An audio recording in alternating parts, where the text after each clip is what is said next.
এখন হাবিত এজন ডকাইত আছিল। ডকাইতজনে হাবিখনৰ ওচৰৰে যোৱা প্ৰতিজন মানুহকে কিছু দূৰৰ পৰা ডকাইতজনে ভকতজনক তেওঁৰ গৃহৰ ফালে আহি থকা দেখি আচৰিত হ'ল।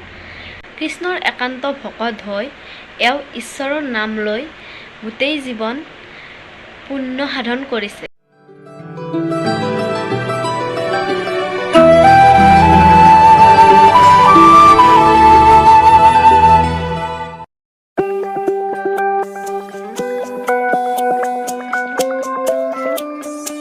হেল্ল' গাইজ, কি খবৰ? আশা কৰোঁ সকলোৰে ভালে নিশ্চয়।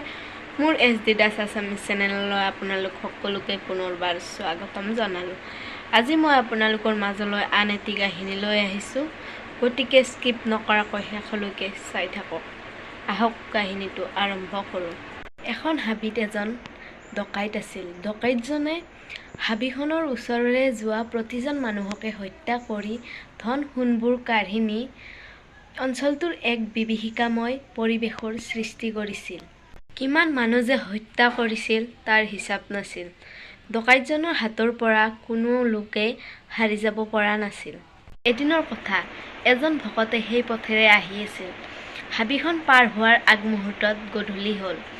ভকতজনে ৰাতি হোৱাৰ বাবে হাবিখন পাৰ হৈ যাব নোৱাৰি দুশ্চিন্তাত পৰিল। তেওঁ ভাবিব ধৰিলে যে ৰাতি যদি হাবিখনত শুই থাকে তেতিয়া যিকোনো মুহূৰ্তত বনৰীয়া জন্তুই তেওঁৰ প্ৰাণ কাঢ়িব পাৰে, নাইবা ৰাতিটো ডকাইতৰ ঘৰত থাকিব গ'লেও ডকাইতজনে তেওঁক বচাই ৰাখে নে নাৰাখে তাৰ ঠিকনা নাই।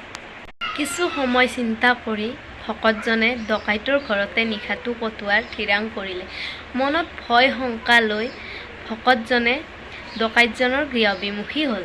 কিছু দূৰৰ পৰা ডকাইতজনে ভকতজনক তেওঁৰ গৃহৰ ফালে আহি থকা দেখি আচৰিত হ'ল। ডকাইতজনে ভাবিব ধৰিলে যে যিকোনো মানুহে তেওঁক দেখিলে দূৰৰ পৰাই পলায়, আৰু আজি এইজনে কি সাহসত তেওঁৰ ওচৰলৈ আহিছে। ভকতজনে ওচৰ পাই সকলো কথা বিৱৰি ক'লে আৰু ৰাতিটো তেওঁৰ ঘৰতে কটোৱাৰ কথাও ক'লে। ভকতজনৰ কথা শুনি ডকাইতজনৰ মনটো কোমলিল। তেওঁ নিশাটো ভকতৰ সুন্দৰকৈ আপ্যায়ন কৰিলে আৰু ভকতৰ কোনো ক্ষতি নকৰাৰ পণ ল'লে। এনেকৈ নিশাটো কটাই ভকতজনে নিজৰ গৃহলৈ গ'ল আৰু ডকাইতজনে নিজৰ ডকাইতি কাৰ্যত লিপ্ত হ'ল। এনেকৈ কিছু বছৰ পাৰ হৈ গ'ল। এদিন ভকতজনে ইহলীলা সম্বৰণ কৰিলে। বিধিৰ বিপাক সেই একেদিনাই সেই ডকাইতজনৰো মৃত্যু হ'ল। ভকত আৰু ডকাইত দুয়োজনৰ জীৱ দুটা একে সময়তে যমপুৰী পালে। যমৰজাই জীৱ দুটাৰ বিচাৰ কৰিবলৈ চিত্ৰগুপ্তক নিৰ্দেশ কৰিলে। সকলো গণি পিটি চাই চিত্ৰগুপ্তই যমৰজাক সেৱা জনাই ক'ব ধৰিলে, মহাৰাজ, এইটো জীৱ এজন ভকতৰ। জীৱনত এওঁ সদায় ঈশ্বৰ সেৱা কৰি পূৰ্ণ আৰ্জিছে।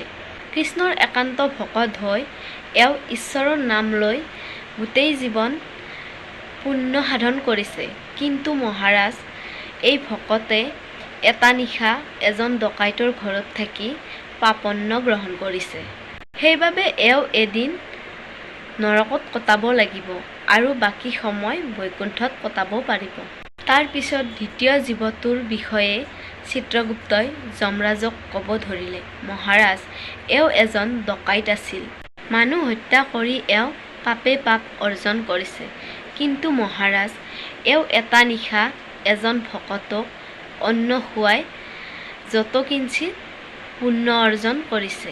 গতিকে এওঁ এটা দিন বৈকুণ্ঠত কটাব পাৰিব আৰু বাকী সকলো সময় নৰকত কটাব লাগিব। চিত্ৰগুপ্তৰ বিচাৰ শেষ হোৱাৰ পিছত যমে প্ৰথমে ভকতক প্ৰশ্ন কৰিলে, আপুনি প্ৰথমে নৰকত থাকিবলগীয়া দিনটো কটাব নে বৈকুণ্ঠত কটাবলগীয়া দিনবোৰ কটাব?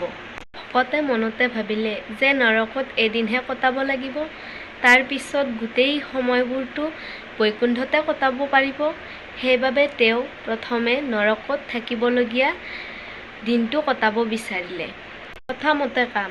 ভকতে নৰকত কটোৱা দিনটোৰ বাবে এখুৰ ডাঙৰ জোক হ'ল আৰু এটা গাভিনী গাই গৰুৰ তেজ খাই দিনটো পাৰ কৰিলে। এইবাৰ ডকাইতৰ পাল পৰিল।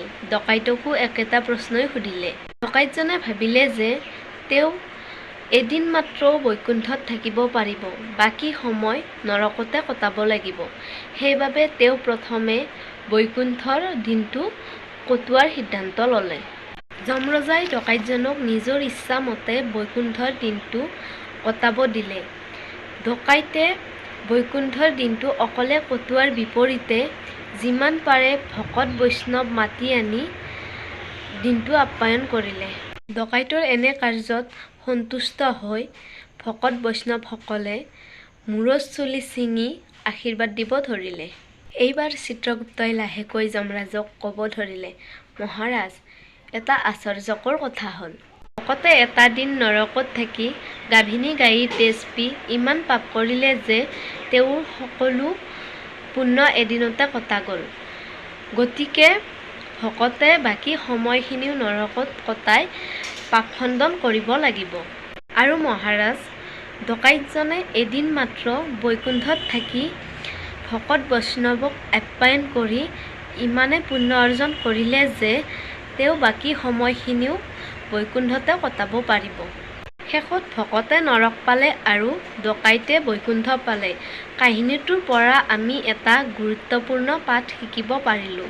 এজন মানুহে গোটেই জীৱন ভাল কাম কৰিও শেষৰ ফালে কৰা দুই এটা বেয়া কাম বা জনবিৰোধী কাৰ্যই মানুহজনৰ গোটেই জোৰা সাধনাৰ ফলত নিৰ্মাণ কৰা ব্যক্তিত্ব বা গৰিমা নিমিষতে পানী কৰি পেলাব পাৰে। আপুনি অতি যত্নেৰে মা মছলা দি ৰন্ধা সুস্বাদু ব্যঞ্জনখনত যদি শেষ মুহূৰ্তত এটোপাল মাত্ৰ কেৰাচিন পেলাই দিয়ে, সকলো শেষ হৈ যাব। একেদৰে জীৱনটো এক দীঘলীয়া সময়। বেয়া কামত লিপ্ত হোৱাজনো যদি এদিন সেয়া ভুল বুলি উপলব্ধি কৰে, তেনে দুষ্কাৰ্যবোৰৰ পৰা নিজক আঁতৰাই মানৱতাৰ হকে কাম কৰিব লয়, তেতিয়া মানুহে তেওঁৰ আগৰ সকলো বেয়া কথা পাহৰি ভাল মানুহ বুলি আদৰি ল'ব। অৰ্থাৎ মানুহ শুদ্ধ সত্য পথৰ পথিক হোৱাৰ নিৰ্দিষ্ট সময় নাথাকে। লাগে মাথো দৃঢ় সংকল্প আৰু মনোবল। কাহিনীটো ইয়াতে সামৰণি মাৰিলোঁ। কাহিনীটো চাই কেনেকুৱা পালে কমেণ্টত জনাব। ভাল হ'লেও জনাব আৰু বেয়া হ'লেও জনাব। ভিডিঅ'টো চাই যদি ভাল পালে লাইক কৰিব, শ্বেয়াৰ কৰিব আৰু চেনেলটো যোনে যোনে ছাবস্ক্ৰাইব কৰা নাই ছাবস্ক্ৰাইব কৰি দিব নাপাহৰিব। বাই।